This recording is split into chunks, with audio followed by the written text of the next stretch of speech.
नमस्कार दोस्तों, गोल स्टडी अजमेर के YouTube चैनल पर एक बार फिर से आपका स्वागत है।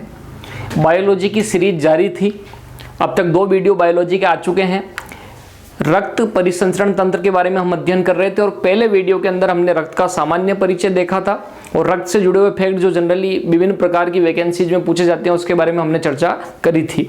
अगले वीडियो के अंदर हमने रक्त के संगठन के बारे में चर्चा करा था और देखा था कि रक्त जो है उसको सीधी सीधी बात है कि 55% रक्त में प्लाज्मा होता है, 45% रक्त कणिकाएं होती है।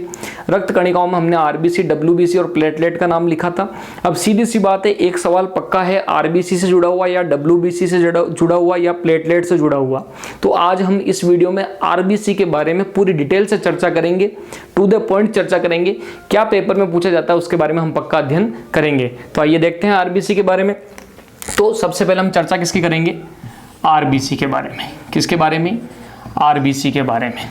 आरबीसी मतलब रेड ब्लड कार्पल्स, यानी लाल रक्त कणिकाएं।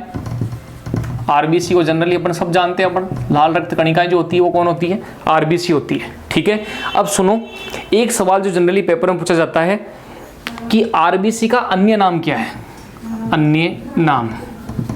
आरबीसी जो है हमारी, उसका अन्य नाम क्या है? देखो मेरी एक बात सुनना, बायोलॉजी की एक बहुत अच्छी विशेषता यह है कि इसमें कुछ टर्म्स होती है, उसको अगर आपने याद रख लिया तो उसके पीछे कोई भी शब्द लिखा हो उसके अपने को टेंशन लेने की बिल्कुल भी जरूरत नहीं होती है। आपको केवल शब्द याद होता है ना आगे का, तो उससे आप पहचान जाएंगे कि ये शब्द किसके लिए आ रहा है। जैसे मेरी एक बात सुनना, इरिथ्रो शब्द देखना, एक शब्द होता है इरिथ्रो। इरिथ्रो शब्द का हमेशा मतलब होता है लाल। क्या होता है? लाल। जब भी कहीं पर आपको इरिथ्रो शब्द दिखे इसका मतलब क्या होगा? लाल होगा। तो पहले तो एक बार बताऊं, आरबीसी का अन्य नाम है इरिथ्रोसाइट। क्या नाम है? इरिथ्रोसाइट। आरबीसी का अन्य नाम क्या होता है? इरिथ्रोसाइट। अब कैसे याद रखें? इरिथ्रो मतलब होता है लाल, आरबीसी का रंग क्या होता है? लाल। तो इरिथ्रोसाइट जो है किसका दूसरा नाम है? आरबीसी का। वहां पेपर में आजकल क्या होता है, अन्य नाम जरूर पूछा जाता है कि आरबीसी का दूसरा नाम क्या है, डब्ल्यूबीसी का दूसरा नाम क्या है, प्लेटलेट का दूसरा नाम क्या है। तो आरबीसी का दूसरा नाम हो गया इरिथ्रोसाइट। अब जिनको याद नहीं होता वो ऐसे याद रख सकते हैं। देखो आवाज क्या आ रही? इरिथ्रो।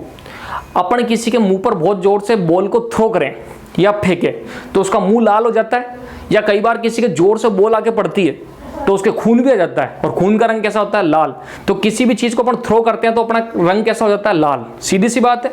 अभी कोई भी चीज मैं आपके ऊपर थ्रो करूं, चाहे आपके ऊपर पत्थर फेंकूं, चाहे बॉल फेंकूं, थ्रो करूं, तो सीधी सी बात है आप क्या हो जाएंगे? लाल हो जाएंगे। यानी इरिथ्रो का मतलब क्या होता है? लाल। लाल रंग किसका होता है? आरबीसी का। तो इरिथ्रोसाइट जो है किसका दूसरा नाम है? आरबीसी का। ठीक है, हो गई ये बात। अब एक और अगला सवाल, अगला पॉइंट आता है, आरबीसी निर्माण की प्रक्रिया क्या कहलाती है? आरबीसी निर्माण की प्रक्रिया। अच्छा सवाल है, पेपर में आता है। आजकल ऐसे ही सवाल ज्यादा आने लगे हैं। तो देखो एक चीज और बता दूं नॉलेज के लिए, जीवन में हमेशा ध्यान रखना, जब भी बायोलॉजी में आप जाते हैं, पोइसिस शब्द अगर किसी के साथ जुड़ा हो, पोइसिस शब्द हमेशा निर्माण के लिए आता है। पोइसिस शब्द किसके लिए आता है? हमेशा निर्माण के लिए।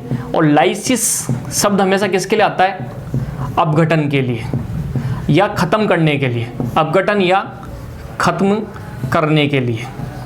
सुनना मेरी बात को, हमेशा पोइसिस शब्द बायोलॉजी में किसी के भी पीछे है इसका मतलब उस चीज का निर्माण हो रहा है, और लाइसिस शब्द किसी के लिए भी है इसका मतलब क्या होगा? अपघटन या खत्म करना। तो देखो आरबीसी निर्माण की प्रक्रिया क्या कहलाती है? इरिथ्रोपोइसिस। इरिथ्रोपोइसिस बहुत आसान सा नाम है। मैंने कही निर्माण के लिए हमेशा शब्द कौन सा आता है? पोइसिस। और इरिथ्रो शब्द हमेशा किसके लिए आता है? लाल के लिए। लाल रंग की कौन होती है? आरबीसी होती है। तो देखो इरिथ्रोसाइट होता है आरबीसी का दूसरा नाम। आरबीसी निर्माण की प्रक्रिया क्या कहलाती है? इरिथ्रोपोइसिस कहलाती है। और लाइसिस शब्द हमेशा किसके लिए आता है? अपघटन या खत्म करने के लिए। केमिस्ट्री में एक टॉपिक नहीं आता वैद्युत अपघटन या रासायनिक अपघटन, तो वहां आपको इंग्लिश में पढ़ोगे ना तो लिखा होगा इलेक्ट्रोलाइसिस। मतलब मेरे कहने का मतलब है अपघटन या खत्म करने के लिए हमेशा एक शब्द आता है साइंस के अंदर, उसका मतलब क्या होता है? लाइसिस। आपने नाम सुना होगा लाइसोसोम का, आत्मघाती थैली। वो क्या करती है? जो हानिकारक विषाणु वगैरह होते हैं या हानिकारक जो चीजें होती है बॉडी के लिए, उन सबको क्या करने का काम करती है? खत्म करने का काम करती है। यानी लाइसिस, लाइसोसोम मिलता जुलता नाम है ना, जो भी खत्म करने वाला उसके लिए पीछे क्या शब्द आता है? लाइसिस शब्द आता है। ठीक है ना। और पोइसिस हमेशा किसके लिए आता है? बनने के लिए। अब इरिथ्रो शब्द किसके लिए आ रहा है? आरबीसी के लिए। तो इरिथ्रोपोइसिस किसके निर्माण की प्रक्रिया होगी? आरबीसी के निर्माण की प्रक्रिया। आरबीसी का अन्य नाम क्या है? इरिथ्रोसाइट। हो गई इतनी बात? ठीक है। अब एक अगला सवाल जो आता है, आरबीसी का निर्माण कब प्रारंभ होगा? अच्छा सवाल है, इंपॉर्टेंट है। आरबीसी का निर्माण जो है कब प्रारंभ होगा? तो भैया इसका आंसर क्या है? देखो, अधिकांश जगह आप क्या पढ़ते हैं कि आरबीसी का निर्माण जो है लाल अस्थि मज्जा में होता है। बिल्कुल सही बात है, लेकिन इसी जगह पर आपकी चूक हो सकती है। आजकल पेपर वाले बहुत स्मार्ट हो चुके हैं, क्योंकि आरबीसी का निर्माण लाल अस्थि मज्जा में होता है, बिल्कुल होता है, बोन मेरो के अंदर होता है, रेड बोन मेरो के अंदर होता है, लेकिन वो होता है वयस्क अवस्था में। जब आप वयस्क हो जाते हैं तब आरबीसी का निर्माण जो है लाल अस्थि मज्जा में होता है। लेकिन भैया आरबीसी का निर्माण तो पहले ही चालू हो चुका था, जब आप माता के गर्भ में आए थे, जब आप भ्रूण अवस्था में थे, जब आप एम्ब्रियो अवस्था में थे, उसी टाइम पर आरबीसी का क्या प्रारंभ हो गया था? निर्माण। तो ध्यान रखना, आरबीसी का निर्माण कौन सी अवस्था में? भ्रूणीय अवस्था में शुरू हो जाता है। भ्रूणीय अवस्था में शुरू। अच्छा सवाल है। आरबीसी कब से बनने चालू हो जाती है? जब आपका जन्म नहीं हुआ, आप इस धरती पर आए नहीं, आप माता के गर्भ में थे, आप भ्रूण थे, उसी टाइम पर आरबीसी का क्या शुरू हो गया था? निर्माण शुरू हो गया था। और एक बहुत इंपॉर्टेंट सवाल है कि भ्रूणीय अवस्था में जो आरबीसी का निर्माण होता है वो कहाँ होता है? यहाँ पर लाल अस्थि मज्जा बिल्कुल भी मत करना, नहीं तो गलत हो जाएगा। अपन क्या रट के जाते हैं, आरबीसी का निर्माण कहाँ होता है? लाल अस्थि मज्जा में। बिल्कुल सही बात है, लेकिन ये वयस्क अवस्था में होता है। कौन सी अवस्था में? वयस्क अवस्था में आरबीसी का निर्माण होता है लाल अस्थि मज्जा में। लेकिन भ्रूणीय अवस्था में आरबीसी कहाँ बनती है? भ्रूणीय अवस्था में आरबीसी का निर्माण, बहुत इंपॉर्टेंट सवाल है, यकृत जिसको आप क्या कहते हैं? लीवर, वे प्लीहा जिसको अपन स्प्लिन कहते हैं, तिल्ली, अभी पढ़ेंगे अपन। आरबीसी का निर्माण भ्रूणीय अवस्था में, मैंने तीर बना दिया, देखो वयस्क अवस्था नहीं कह रहा हूं, भ्रूणीय अवस्था में आरबीसी का निर्माण लीवर वे प्लीहा में होता है। अब अगला सवाल आया कि वयस्क अवस्था में आरबीसी का निर्माण कहां होता है? तो देखो, वयस्क अवस्था में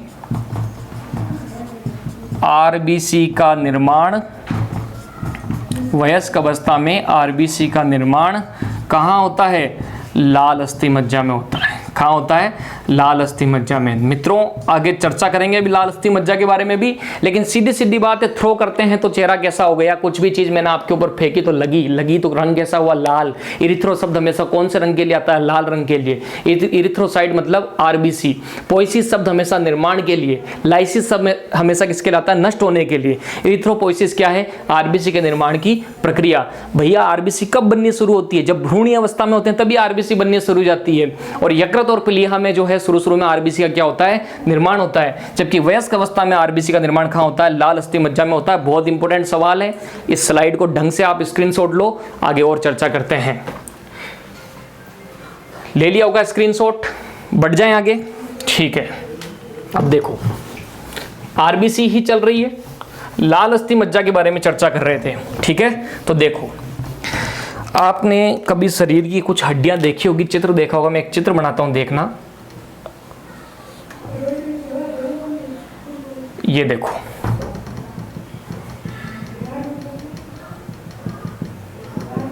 दोस्तों ये हमारे शरीर की चपटी, एकदम चपटी सी है बिल्कुल, वह लंबी हड्डी का चित्र है। चपटी व लंबी हड्डियां। ठीक, सुनना, ये हड्डी कैसी है? चपटी और लंबी हड्डी।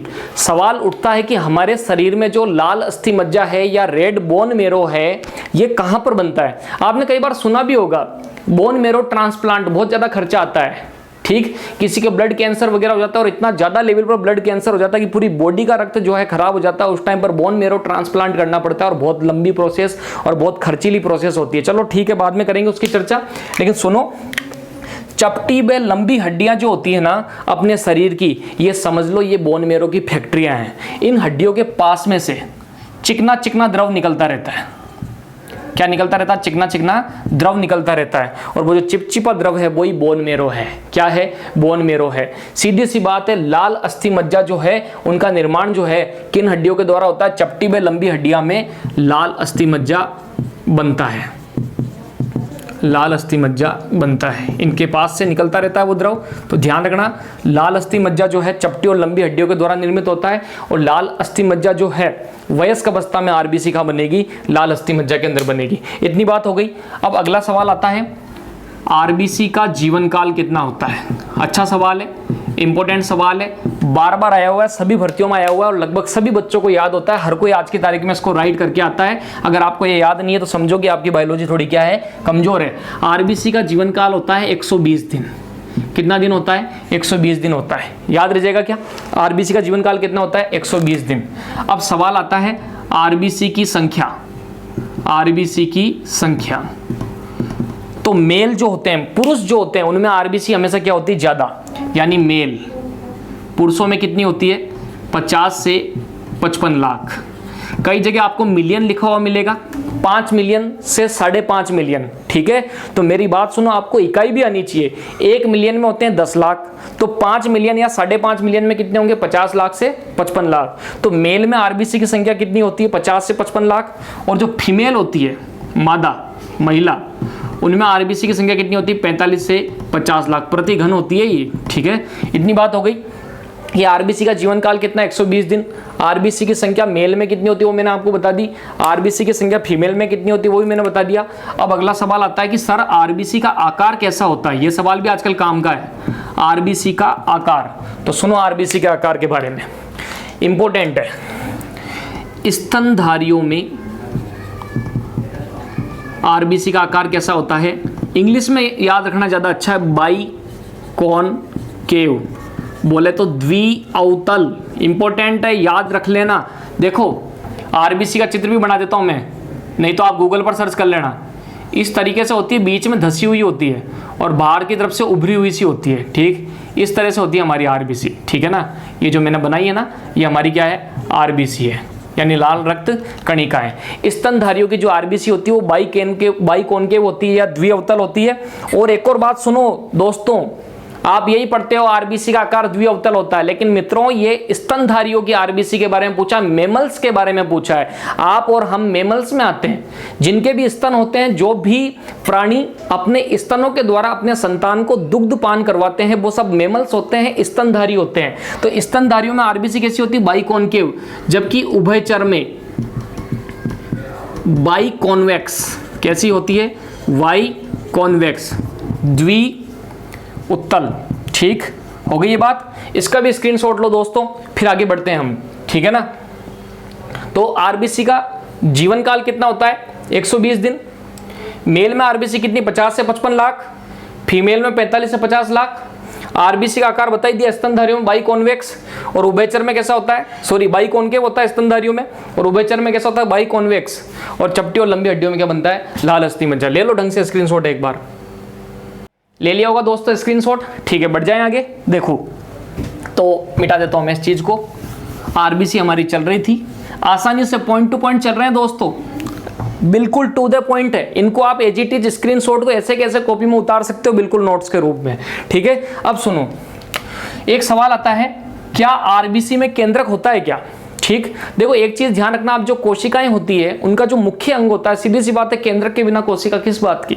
ठीक है ना, आरबीसी एक कणिका है लेकिन इसमें केंद्रक नहीं होगा। ठीक है, तो ध्यान रखना, एक इंपॉर्टेंट सवाल है, स्तनधारियों की आरबीसी में केंद्रक नहीं होता।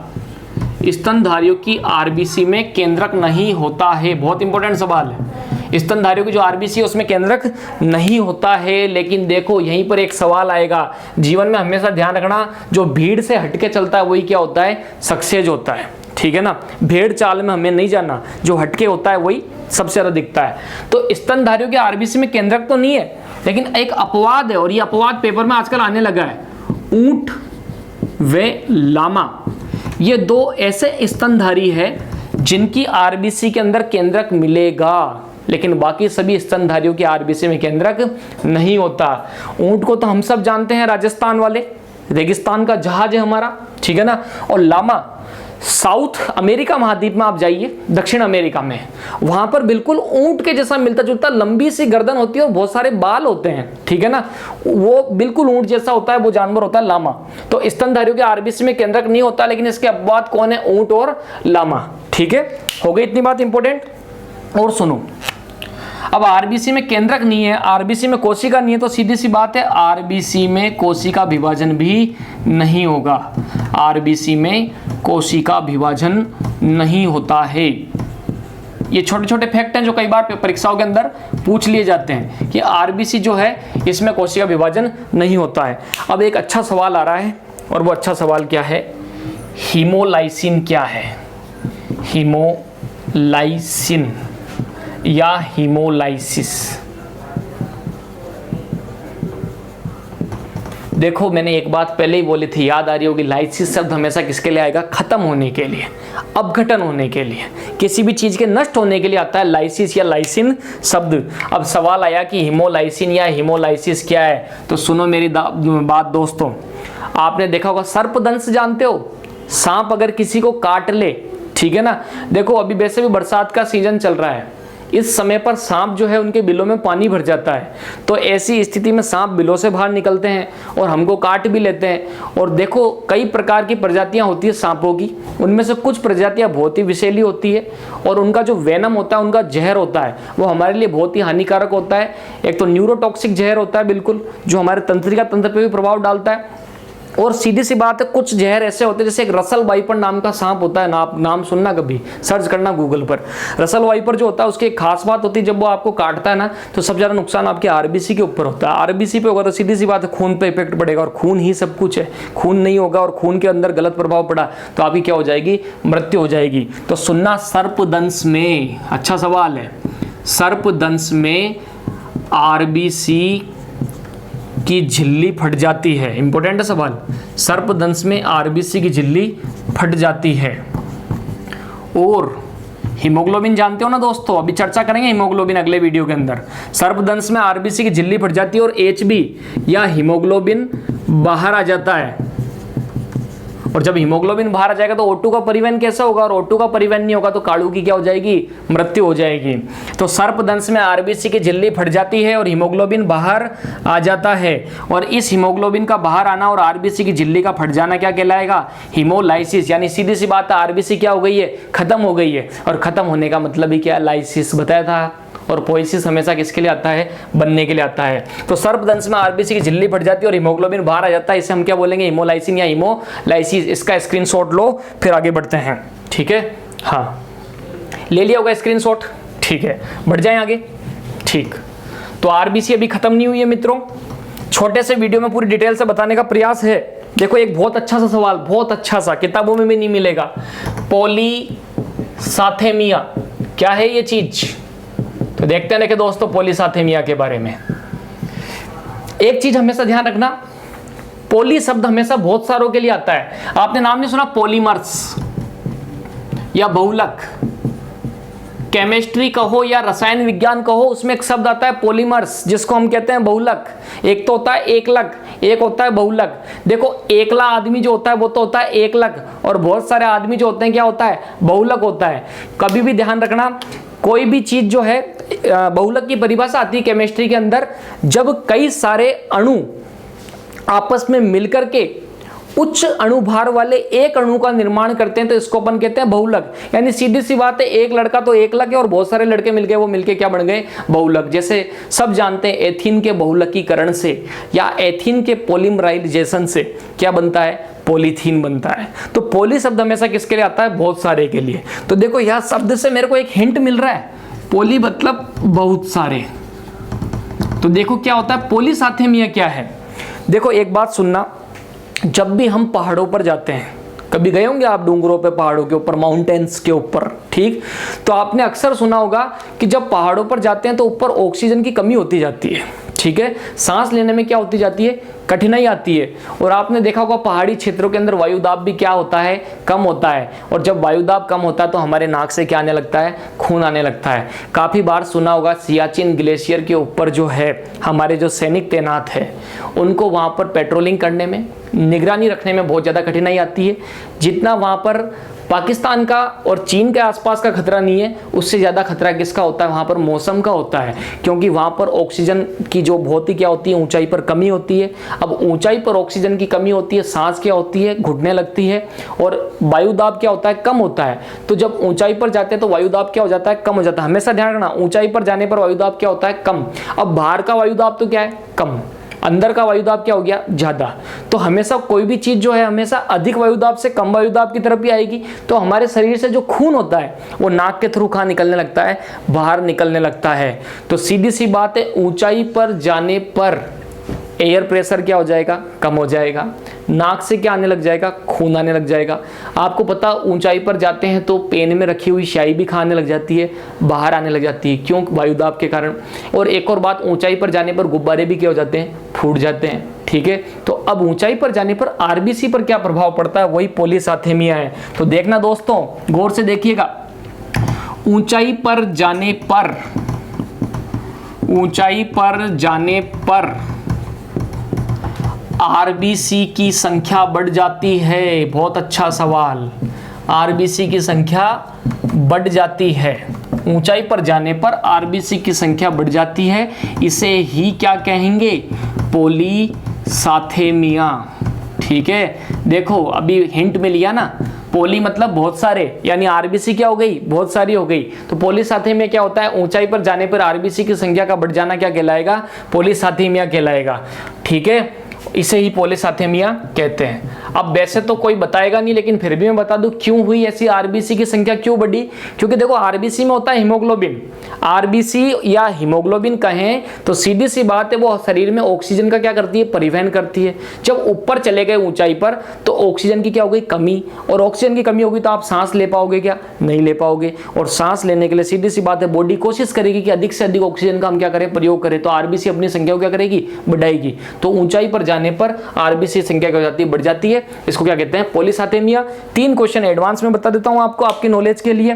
ऊंचाई पर जाने पर, ये सवाल बार बार आते हैं, जो एक बार 3 सवाल बता रहा हूं यहीं पर, फिजिक्स का भी आ जाएगा इसमें। ऊंचाई पर जाने पर वायुदाब घटेगा। ध्यान रखना है, सवाल बार बार पूछा जाता है, फिजिक्स की चीजें बता रहा हूं। वायुदाब घटेगा, ठीक। नाक से खून बाहर आएगा, नाक से खून बाहर आएगा, नक्सीर आ जाएगी काड़ू के, नाक से खून बाहर आएगा।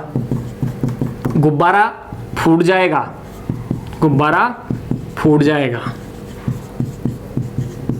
ठीक, अब कोई ये मत कहना वो हीलियम बिलियम के बैलून वो ऊपर जाते हैं, वो अलग चीज है भाई साहब। ठीक है ना, गुब्बारा फूट जाएगा। और पेन से क्या आ जाएगी बाहर, स्याही बाहर आ जाएगी। पेन से स्याही बाहर आ जाएगी। हो गई क्या इतनी बात दोस्तों, ठीक। ऊंचाई पर जाने पर क्या प्रभाव पड़ रहा है, पॉलीसाथेमिया मैंने आपको बता दिया। अब एक और बात सुनो, एक अच्छा सा सवाल, बहुत इंपॉर्टेंट सवाल जो पेपर में आता है। सबसे बड़ी आरबीसी, सबसे बड़ी आरबीसी किन में पाई जाती है, बहुत अच्छा सवाल है। सेंट्रल की भर्ती की जो तैयारी कर रहे हैं, कोई दिल्ली पुलिस वगैरह की तैयारी कर रहा हो, एसएससी की तैयारी कर रहा हो, उनके लिए अच्छा सवाल है। सबसे बड़ी आरबीसी हमेशा ध्यान रखना उभयचरों में होती है। किस में होती है, उभयचरों के अंदर।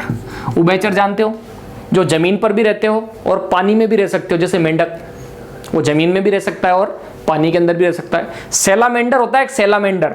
अब देखो कुछ किताबें मेंढक कहती है, कुछ सैलामेंडर कहती है, कोई टेंशन की बात नहीं, ऑप्शन पे डिपेंड करता है। बाकी सबसे बड़ी आरबीसी उभयचर की होगी, जैसे सैलामेंडर, ये एक चिपकली जैसे होता है, बड़ा सा होता है सैलामेंडर। ठीक है ना।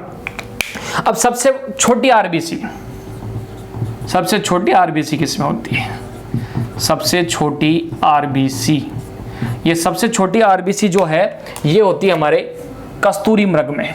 किसमें होती है, कस्तूरी मृग। ठीक है, इतनी बात हो गई, ठीक है। तो आप इसका स्क्रीनशॉट लो, फिर आगे बढ़ेंगे। ठीक दोस्तों, ले लिया होगा स्क्रीनशॉट, बढ़ जाएं आगे। हाँ, एक और बात सुनना दोस्तों, अच्छी बात है, लास्ट बात चल रही है एक प्रकार से। मलेरिया में सवाल आएगा मलेरिया में किस पे प्रभाव पड़ता है? नेगेटिव। आरबीसी पर क्या, डब्ल्यूबीसी पर प्लेटलेट पर? तो मलेरिया में आरबीसी पर नकारात्मक प्रभाव पड़ता है। सीधी सी बात है, आरबीसी की संख्या में क्या आएगी? कमी आएगी। आरबीसी की संख्या में कमी आती है।